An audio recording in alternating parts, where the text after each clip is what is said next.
10.1 Lines and segments that intersect circles. Can I identify special segments and lines in a circle? Can I use properties of tangents for circles? Stop the screencast for a minute and take a look at the vocabulary. If it's vocabulary you haven't seen, go ahead and write it down with its definition and a picture. Let's go ahead and do some problems to see if we can identify the vocabulary. First is AC. AC goes from the circle to the center, so that is known as a radius. Second vocabulary word is from A, the circle, through the center to the other side, and that's known as a diameter. DE, notice DE is outside the circle, but it does intersect the circle at one spot, so it's called a tangent. So it intersects at one point. Next one is AE, and here's AE. Notice AE is a line and it intersects at 2 points. We call this a secant. It's a line that intersects not at 1 point, but at 2 points. Now there's no such thing as a line intersecting at 3 points of a circle. Here's some vocabulary about tangents. We have words like tangent circles, concentric circles, and we have vocabulary called common tangents. Common internal tangents intersect segments that join the centers of the two circles, where external do not intersect the segment that joins the centers of the two circles. Let's take a look at this situation. Instead of me drawing it, I'm just going to draw all the tangents so you don't have to wait to see me drawing. And notice that I drew in blue the common external tangents. So these are external. They hit the circle at one place for the other. So each circle gets intersected at one point, and it doesn't intersect this line between the two centers. And that's happening over here, and it's happening over here for the external tangents. Now the internal tangents are going to be red, and they are going to intersect this line. So they're going to intersect the circle, 1 point, intersect the other circle, 1 point, but they also cut through this line of centers. And so here's another one too. This one has only one because they're tangent circles at 1 point. They only intersect at one. This does not have an internal tangent. There's no way I can draw a line and it be a tangent. Tangents, remember, only intersect the circle at one spot. Your turn. Go ahead and see what you can do. Stop the screencast and then continue. And here are the answers. I gave the number and I identified which one were the internal and which one were the external. We have two tangents in this lesson. The first one is the tangent line to a circle theorem. And it says that when you have a tangent line, you can draw a radius to that tangent line in that one particular point, and that is going to be perpendicular. It's going to make a right angle.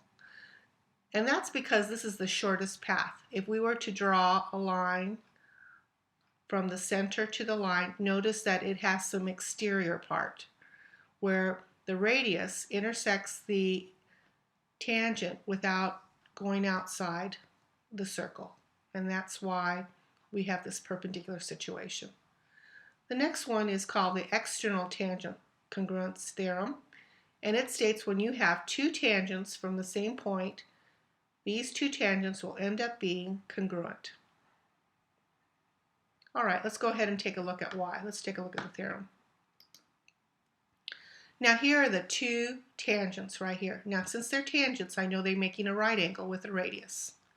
And then I'm going to connect point P and S because I want to create two triangles. Now I know that the radii are congruent to each other, and that's right here. So that's going to be an S pair. I also know that this side is congruent to itself, so that'll be a reflexive, but it'll also represent a side. And because I have two right angles right here, a right angle here and a right angle here, I can say these two triangles are congruent by the HL congruence theorem. We have a hypotenuse and we have a leg. Now, once those triangles are congruent, we can say this is congruent to this, which is what I'm saying here, by CPCTC.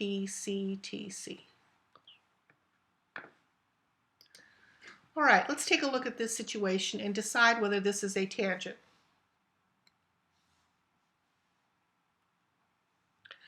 All right, so what I'm wondering is this right here a right angle? Because if it's a right angle, then I can say it's a tangent. So let's take a look at the three numbers, 37, 35, and 12, and decide if these three numbers make a triangle, a right triangle. So we're going to use this relationship that we've seen before. I want to make sure that the 37 is in the C spot, and it doesn't really matter about the other two. So I'm going to use my calculator to figure out what 37 squared is. And that answer is 1,369. And when I go in my calculator, I'm going to get the same value. So this tells me they are equal. When this is equal, I know I have a right triangle. So this is a right angle. And so now I can answer the question, yes, ST is a tangent. Only way it could be a tangent is if it were perpendicular to the radius. All right, let's take a look at this situation. We're trying to find R, the radius. One of the things we know is that this is a right angle because tangents always make a right angle. And I know this portion right here represents the hypotenuse, and this represents a leg, and this represents a leg. So I'm going to use the Pythagorean theorem. I'm going to put the C plus 50, that's little plus little, and that's the R plus 50. And then here's my leg, R squared, and here's my other leg, 80 squared. Now I'm going to write this out twice because I want to use FOIL. Now remember, FOIL is first, R squared, outer, 50R, inner, 50R, plus last, which is 2,500, equals R squared plus 6,400. I'm going to be able to subtract R squared on both sides, and what's going to happen is I no longer have to work with it. I will have 100R, and I'm going to subtract 2,500 from the 6,400, and I'm going to get 3,900. Divide by 100, and I get 39. So one of my legs is 39. My other leg is 80, and my hypotenuse, I put a 39 over here, and that's going to be 89. So these three numbers are going to make a right triangle. Okay, it says that RS is tangent and RT is tangent. Since they're tangent from the same external point, I know they're congruent to each other. So 28 is equal to 3x plus 4. So 3x is equal to 24, and therefore x is equal to 8. So that's a value of 8 that makes both of those tangent to each other. Your turn. Take a minute to stop the screencast and then continue. And here are the answers.